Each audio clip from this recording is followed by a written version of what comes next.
Unfiltered, the official Sunderland AFC podcast.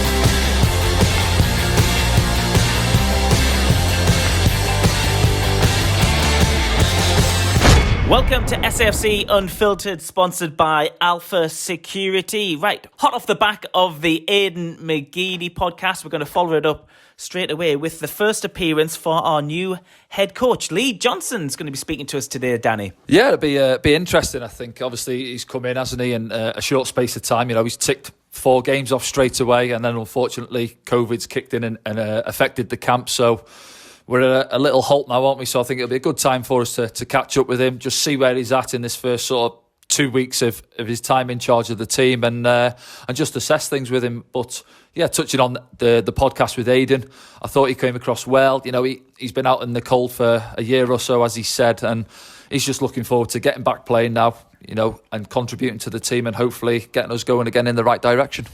Yes, and this will probably be our last one this year, you'd expect as well. But Danny, what does a traditional Danny Collins Christmas Day look like in your household? I know you've got 2 little lads. Does that mean you're up at the crack of dawn? Yeah, it'll be, 6-7 o'clock. I'd imagine they'll be excited to open the presents, and then for me, it's the next 3 or 4 hours in the kitchen. Really, I'm usually in charge of the Christmas dinner. Make sure we don't go for turkey. We usually have beef, I think. So get the beef in. Make sure the roasties are in there crisping away, and the pigs in blankets. Most important, aren't they? So. And then a bit of TV in the afternoon, and no doubt a quiz at some stage. Well, let me speak for all vegetarians, because I would like to represent them and just say that the nut roast has been purchased and it will be going on in my house on Christmas Day. Yeah, sorry, Frankie, you're right, yeah. Okay, then let's go and speak to our head coach, Lee Johnson. Welcome to SAFC Unfiltered. Head coach Lee Johnson. How are you doing, Lee? Are you okay? I'm very good, thank you. Thanks for the invite, and I'm looking forward to seeing what you've got for me. Yes, well, we'll get into that all in good time, but you've had a bit of a whirlwind start to your role. First of all, though, I'd just like you to update us on the health of the squad, please, if you can. Yeah, it's been a tough moment for us. It's definitely been a hurdle. I think that we've ended up with about 13 players testing positive for COVID. Not all with symptoms, I must add. A couple have struggled in terms of it's taken a little bit longer than they had hoped for them to get over. So yeah, we're just monitoring everybody all the time as much as possible, and obviously our thoughts are with them and their families, because a couple, it's actually sort of transpired that their families have picked it up as well on the back of them. And it's been tough, because the truth is it's unprecedented times, and we just don't know how this is going to affect their sort of lung capacity or anything else moving forward. Yeah, a very concerning situation, and everyone here at the football club want to wish our good wishes onto those players involved and their families.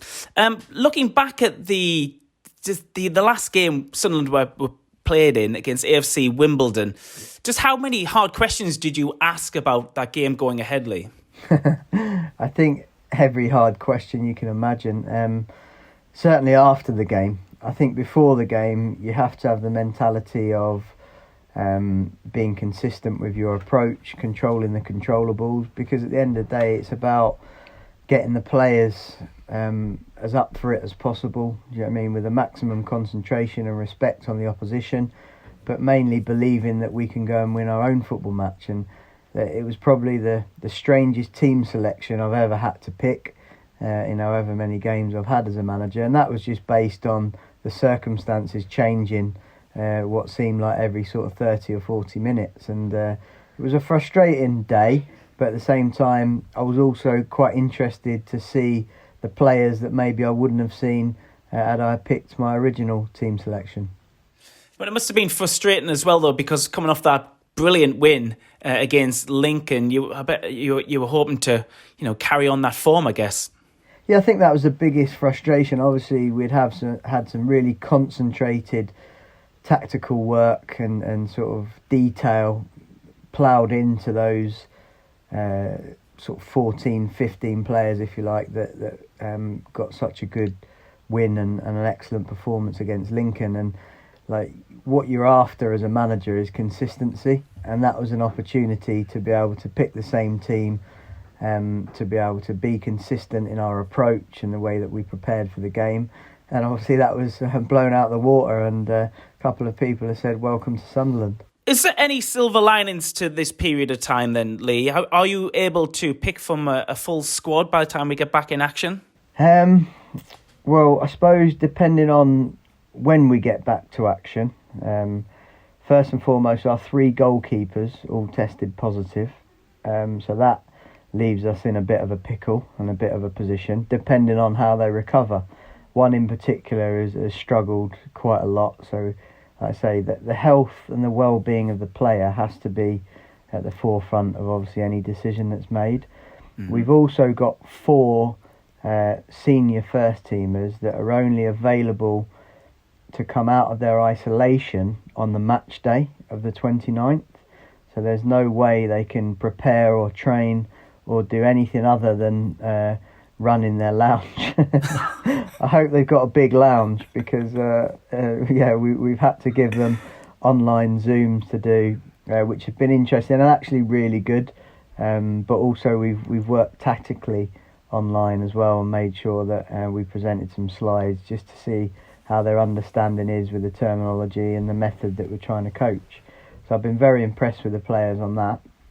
So it's going to be a very difficult period for us to be able to gain any sort of consistency, but at the same time we're doing everything that's in our control to try and achieve that. And can you foresee a situation, Lee, where perhaps the league might be halted for a period of time because other clubs are going down with COVID cases? I mean, what would you do? Do you know what?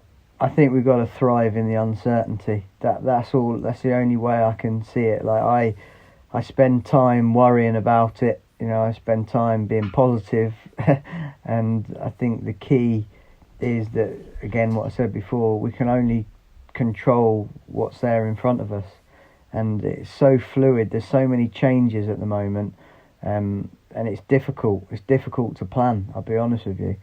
But at the same time, we've just got to cope as best we can, and obviously when we're fielding a team, make sure that we're going for maximum points in any team selection.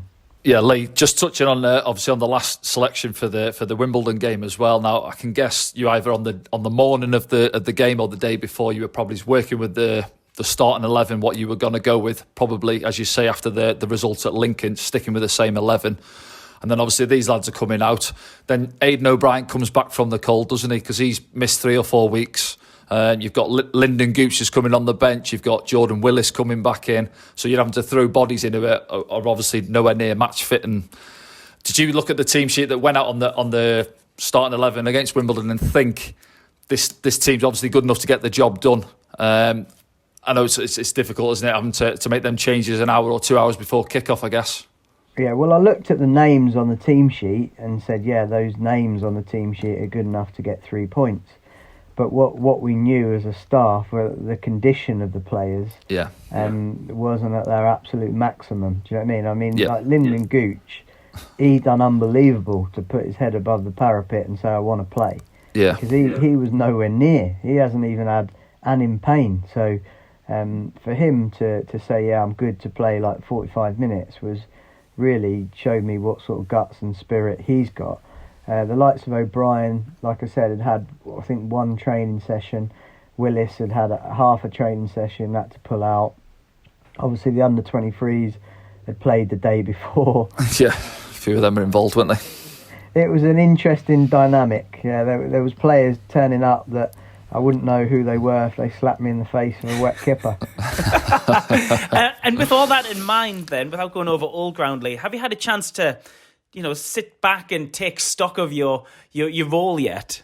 Yeah, I have. I think this period's been a bit of a blessing in terms of being able to assess my early thoughts on the squad, to be able to reflect, to be able to look at what I think we need and the help that we need in January, to be able to get a better understanding of the young players.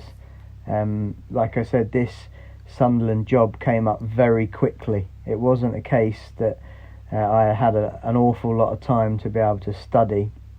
In fact, I had studied the squad previously based on some work somebody had asked me to do in a potential takeover. but that was just as an advisor. So now obviously you look deeply into like the infrastructure, the academy, the quality players that are coming through the academy, the first team, like the sort of tip of the iceberg, if you like. And then you've got to make quick decisions, but of course they've got to be the right decisions for the long-term future of the club. And what are those first impressions of the squad you have inherited, and perhaps those younger academy teams as well? Yeah, I think we get a bit of a bad press in terms of the quality of the squad. I think the squad is better, if you like, than people believe it is. I think we've got to nurture our young players. There's some talent in there, no question of a doubt.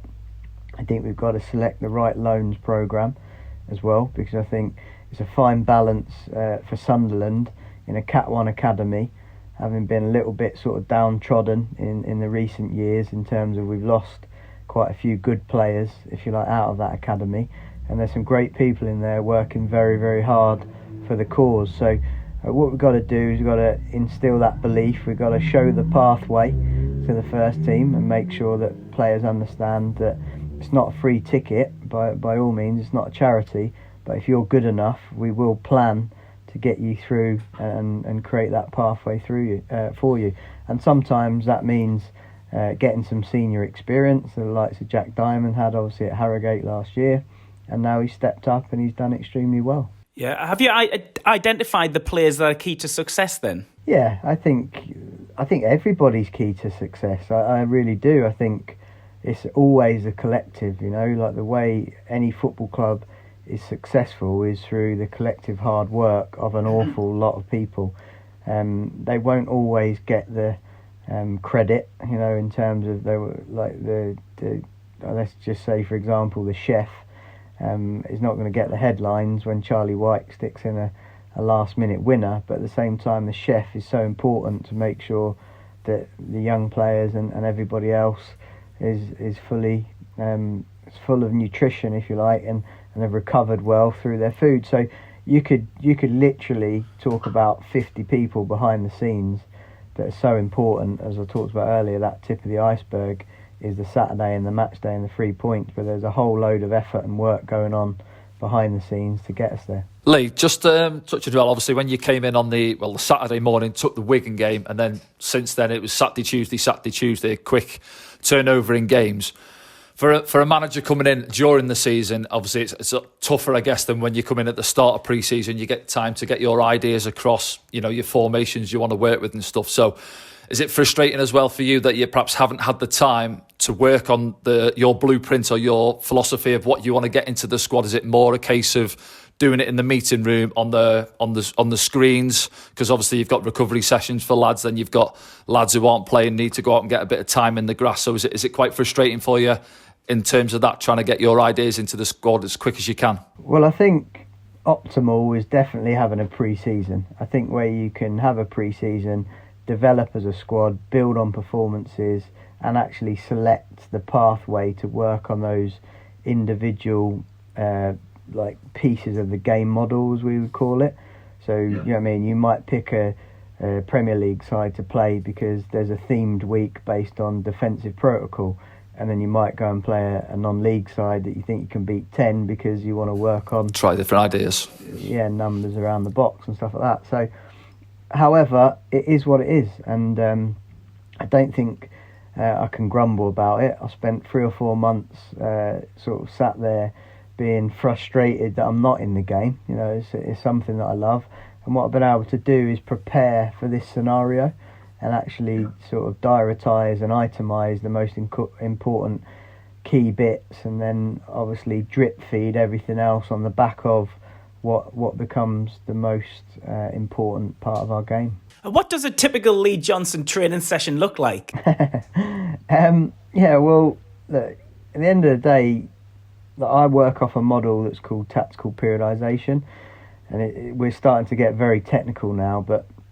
it's basically it's a organisational platform to build every single thing that you do around the philosophy of play. So the philosophy of play for me is the most important piece. Like, I want to see a certain style. Even if we lose a football match, I want us to be able to look at that game and say, yeah, we've lost the football match, but actually, like, we've won the game in terms of our game model. We've been a bit unlucky, bad refereeing decision. Somebody's struck one in from 35 yards in the top corner, or we've made a mistake. But there's a consistency there to the eye that can see, yeah, that is a Sunderland team, and they're playing in a very brave way in the division that they're in. Yeah, you came in just a few hours after Christian Speakman. That's someone you're going to be working alongside with here at Sunderland Football Club. How's that working relationship got off to the starting point with? Yeah, so far so good. I've spent more time with him than my wife at the moment, and so we're certainly fast tracking in terms of having to get to know each other. But no, we're speaking like 5-6 times a day. The reason I was 5 minutes late for this call was because I was still on the phone to him where we were discussing January targets, and we've had like 2 or 3 daily conversations on those as well. And yeah, so far so good. Obviously, we have to get an understanding of how each other works. We have to make sure that, you know what I mean, we have absolute clarity of our job roles, and certainly there's crossovers within that, and that becomes then about the rapport that you build and the personal relationship, if you like, to go and be successful and make good decisions for the football club. I was going to say, adding on to that as well. So before you took the job, have you watched a few of our games previously under the previous manager, and then get ideas of where we're obviously needing to improve? I mean, just on the last couple of games where you've been in charge, perhaps the Wigan and the Wimbledon games, you can see when teams are obviously going to come up to the Stadium of Light.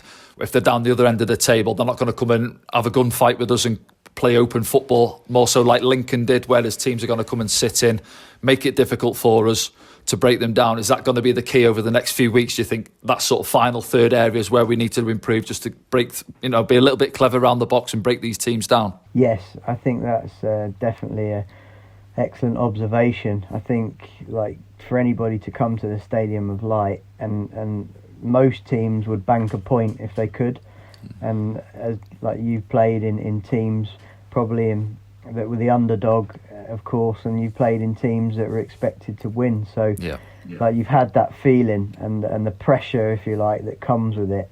And I think that we've got to be able to handle that pressure. We've got to see it as a privilege that we are perceived as a scalp in the division, and we've got to have players that can cope. Obviously, from a technical point of view, yes, we can improve. Like, can we play through an opposition? Sometimes that's hard. If we can't play through, we've got to be good at playing around, and if we can't play around, we've got to have the option to be able to play over, and that becomes key to go and score 4 goals at home.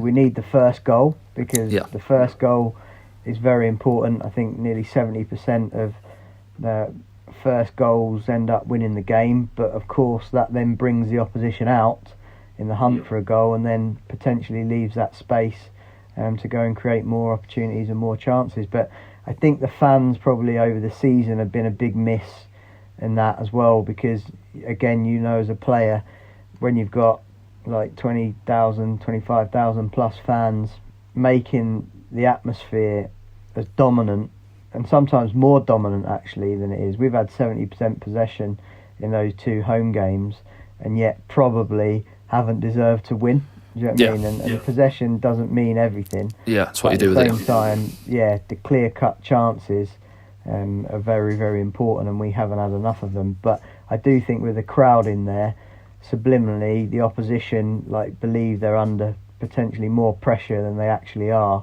Like I say, due to the famous Sunderland roar. I think a key to that, obviously, with yourself bringing Aidan back in, with what happened with Aidan and the previous manager, you've sort of brushed that aside. As you said, you want to have a look at a clean slate for all the players.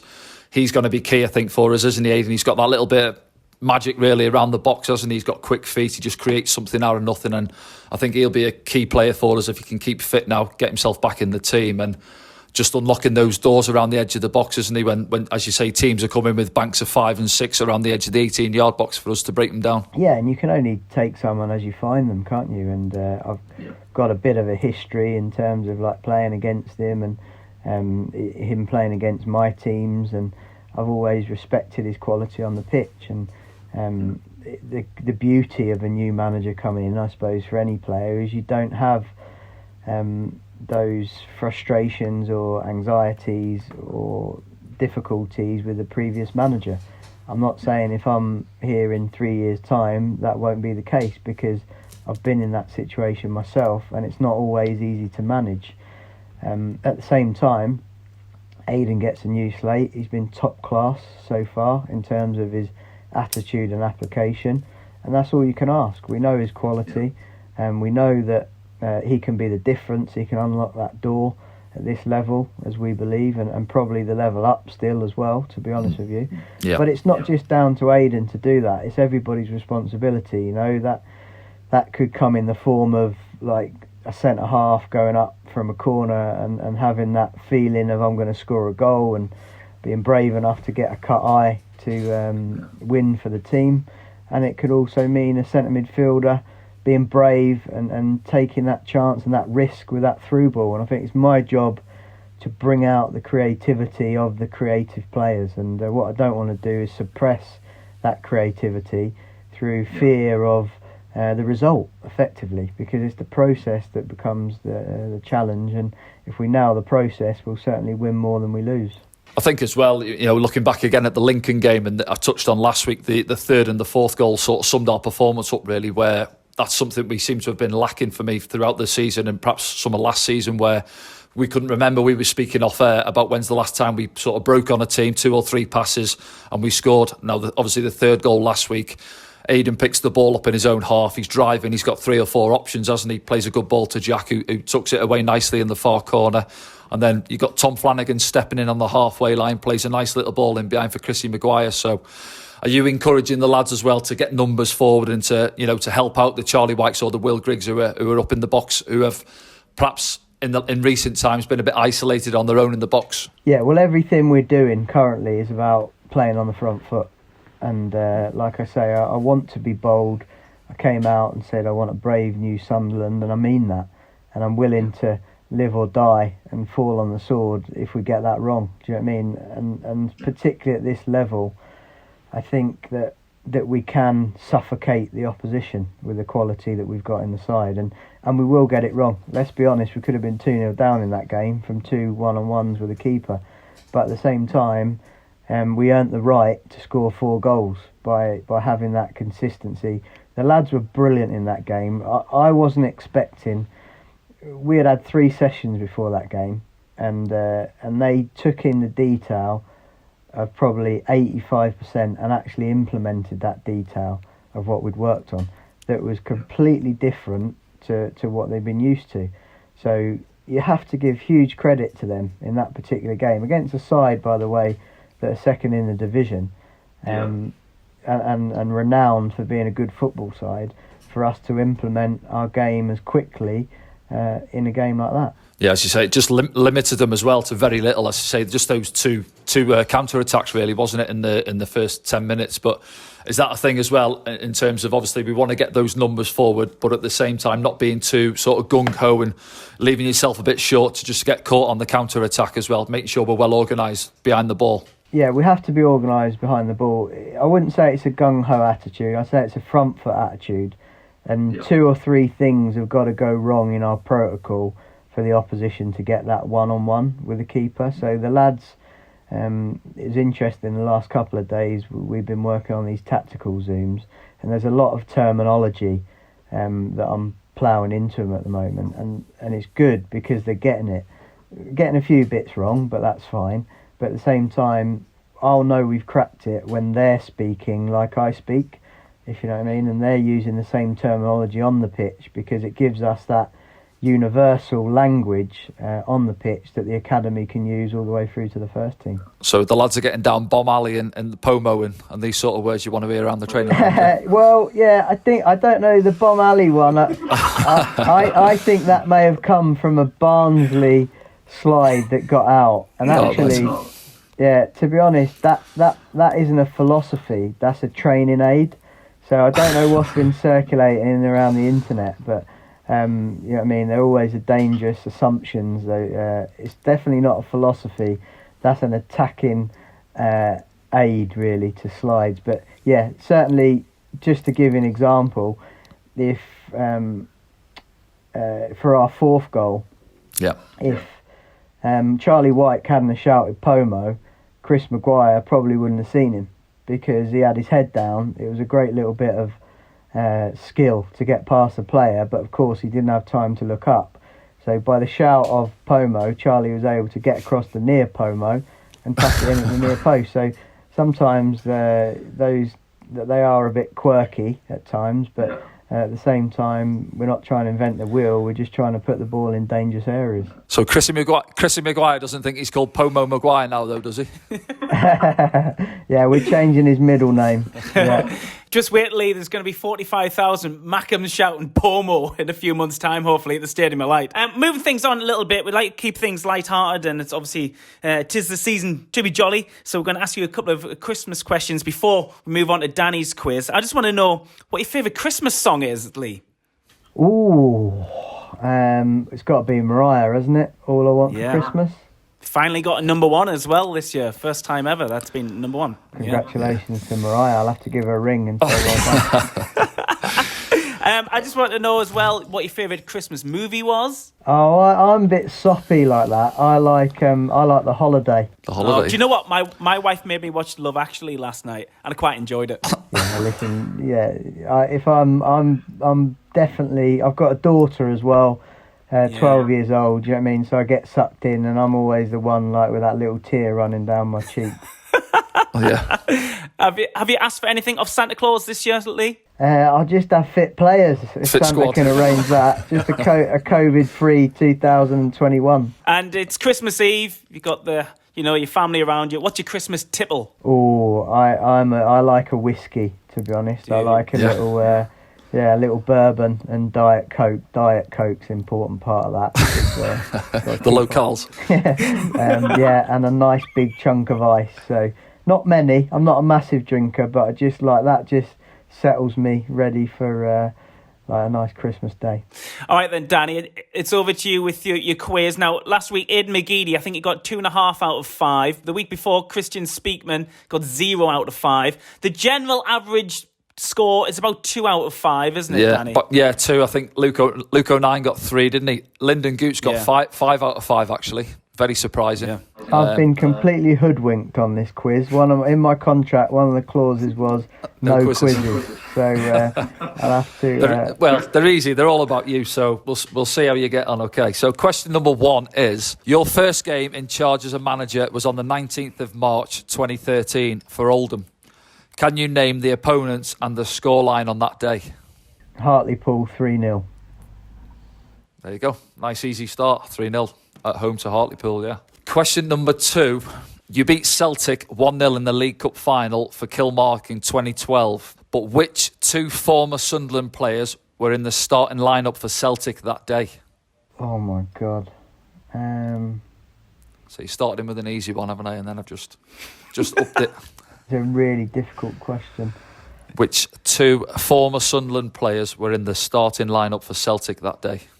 One's a striker, one's a defender. No, I have no idea. No? No. Anthony Stokes. Oh, yeah. And Adam Matthews. Oh, Adam Matthews, yeah. I didn't realise Adam Matthews played in that. Yeah. I had Adam Matthews at Bristol City on loan. Oh, did you? Yeah. Yeah, them 2 were in the starting lineup, yeah. No wonder we beat them 1-0 then. I was going to put in, actually, you obviously had an assist for the goal. I was going to say who scored the goal, but I thought that's probably too easy as well. You'd have got that, wouldn't you? Big Dieter Van Toornhout scored the goal, yeah. Yeah. I managed to set it up with somehow the luckiest little bump in terms of little divot that allowed me to swing my left foot. Did you? And he tucked in at the far post. It was like I can still see that in my mind's eye now in slow-mo with him tucking that in. I think we was 28-1 in a 2-horse race to win that game. So unbelievable day for everybody. Good stuff. Right, question number 3. This is off the internet, so don't shout at me if it's incorrect. Who has the highest win percentage as a manager to date? Is it Gary Johnson or Lee Johnson? I think he'll probably have it on the internet. On the internet. I remember we done it. It came up in a family quiz, actually. Right. Was this recently or? Well, yeah, it was it was recently. Are we talking league games here? Because obviously he's won a lot in the conference. Yeah, so I've just gone overall. Yeah, all the clubs you've both managed at, and it said who's the highest win percentage as a manager to date overall. I would say, given the fact I think he's had six odd promotions, probably him by about 0.5%. It is Gary, your dad, and I've got it down as 4. Why didn't you sign in for the Sunderland job? I've got him as 41% overall, and I've got you at 37.9% overall. Nah, that's a lie, mate. You're not taking cup games into account or anything. Okay, so you got 2 so far, 2 out of 3. Question number 4. In December 2000, you made your one and only appearance for Brighton and Hove Albion, in which you scored in that game. But who were your opponents that day? Cardiff City. I'll never forget that one. That was my first senior game, and the headline in the Brighton paper was "We found a midget gem." Harsh. Do you know the score as well? In my life, I get battered for it. Yeah. Yeah, the score was it 3-1 maybe? 2-0. 2-0 it was. Yeah, I didn't put the score in, but yeah, it was Cardiff. So 3 out of 4 you're on. So going well. Celebrated that goal like it was a World Cup final. Yeah. And I couldn't breathe after that for about 10 minutes in the game, so I must have had some sort of strange panic attack or something. Yeah. 80 fans in the stadium. And Good. Right. And question number 5, going well here. And according to Wikipedia, how many league goals did you score in your career? Was it 30, 34 or 38? How many league goals did you get in your career? I think it would be probably 30. Well, hold on a minute. If you're talking, it's a difficult one because I scored over 40 in my career. So league goals probably 34, I would say. But I reckon that includes conference. Oh, so you're changing from 30 to 34? No, I'm going to go 38. Oh, he's got all 3. If you're including the conference goals. Final answer, 38. 38, yeah. It's 34. 34 in the league. Yeah, league goals. Yeah. Yeah. So, good effort though. 3 out of 5. It's not bad for a number 6, like deep lying midfielder. It's not the worst. Yeah, it's not bad, that, is it? That's some good stats, and you did well in the quiz there, Lee. Congratulations, 3 out of 5, a good standard there.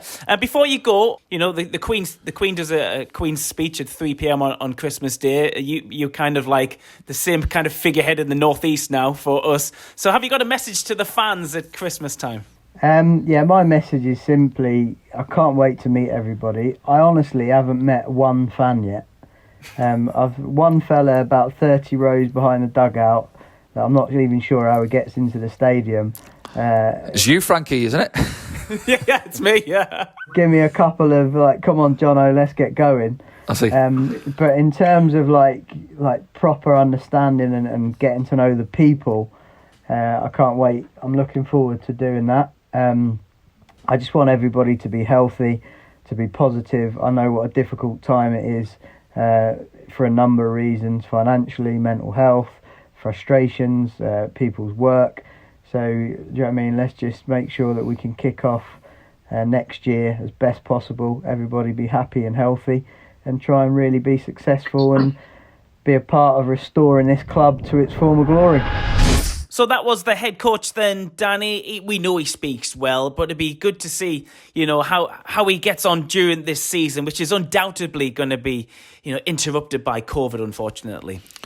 Yeah, he did. He spoke in detail, didn't he? Obviously about the situation where the lads are at the minute, and perhaps being a little bit frustrated that we've got this halt in the season, and he's not been able to continue really. For, you know, after the Lincoln game where he felt we were getting a little bit of momentum, but time to, you know, regroup, take stock really, get everyone back fit. I think will be key. It gives the lads a couple of weeks. You know, with the likes of Jordan Willis and Lyndon and Aidan O'Brien, although they were involved in the last game, gives them that little bit more time to try and get themselves going again and up to match fitness.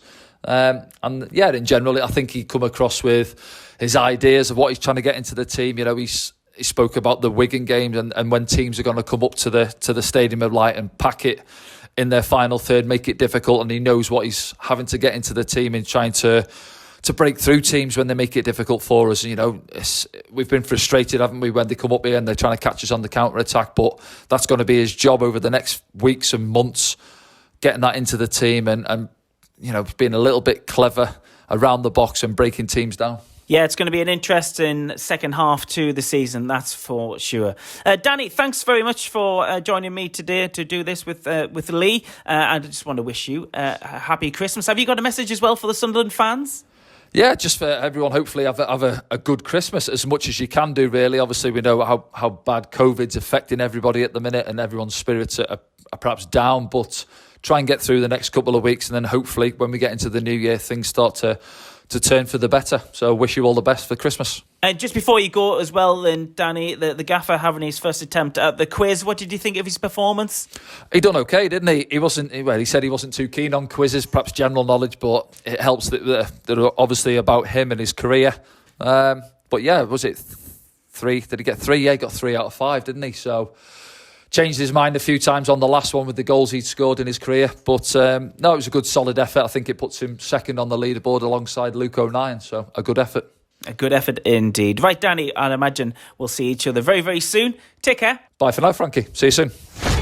Oh, no, it didn't record. No, it did. It did. Don't worry, man.